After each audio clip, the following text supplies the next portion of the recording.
A fireman tests for radioactive fallout. It's an essential ritual repeated several times a day. It's safe for now. All okay. But the war and the shelling that puts this city on the front line of a potential nuclear disaster continues. The pattern over the last month has been that this city has been hit mostly at night, but in the last week, the locals are telling us that there's been regular attacks during the daytime, more or less at exactly this time of day, around about 3 o'clock.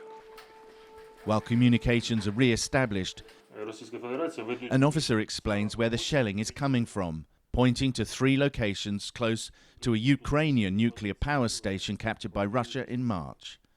And now Ukraine's top nuclear official is raising fears that Russian trucks, which have been parked inside the plant's turbine hall, could be laden with explosives or cause an accidental fire.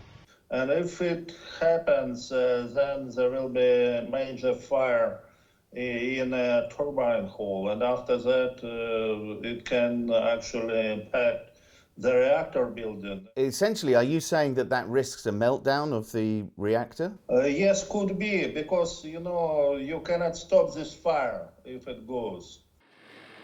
There's been a renewed exodus of civilians living under Russian occupation in the towns close to Europe's biggest nuclear power plant.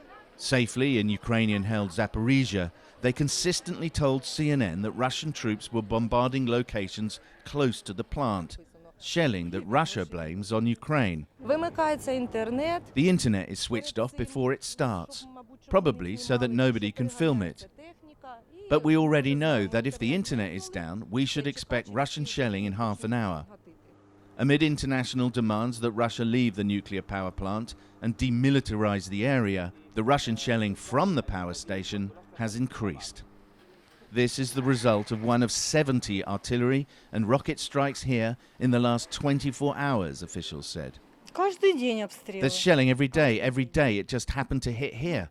Good thing no one was at home, or there would have been casualties, she says. Russia's responded to international demands to demilitarize the power plant by adding troops, inevitably increasing the chances of a disaster, whether by accident or design. Sam Kiley, CNN in Nikopol.